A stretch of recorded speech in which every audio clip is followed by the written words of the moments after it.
My name is Alexis Mena and I'm co-founder of the project Grow Brownsville.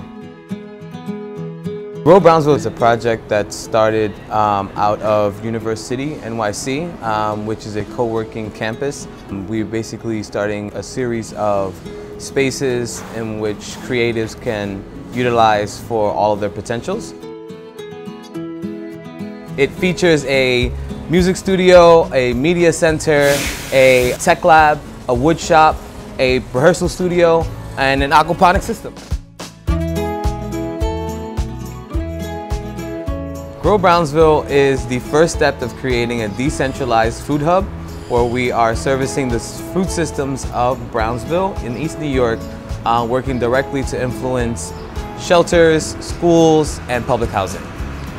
Our intention is to create a network of farmers, gardeners who are able to economically, emotionally, psychologically, and spiritually benefit from working with the land, being stewards of the land, and being able to provide for themselves and their community. I'm a firm believer that working with the land is healing.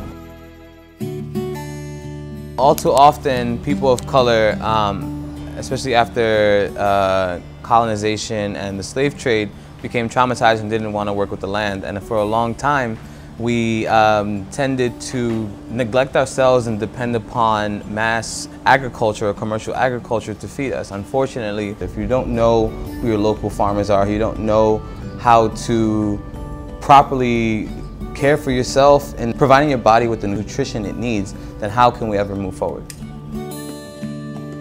There's a term that was thrown around for a while called food deserts, and this East New York and Brownsville was referred to as a food desert. Now we better understand the situation, and it's a food apartheid. Because even myself, as a Caribbean, first-generation Caribbean American, my family had a closer connection with the land. Coming from a farming family, we constantly were growing and participating in local gardens and knew where to access fresh foods.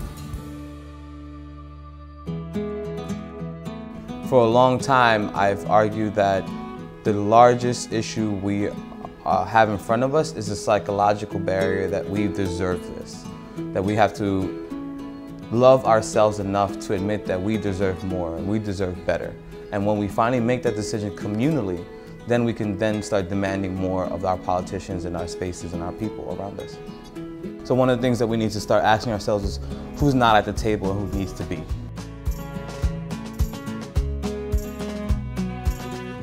First things first, why? If you don't have a why, sit down and think for a little bit longer. 2, is there an ask? Not only do you need to have the motivation, but are people asking for what you're trying to bring forward?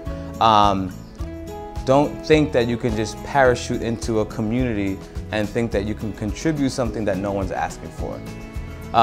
3, who's already doing the work?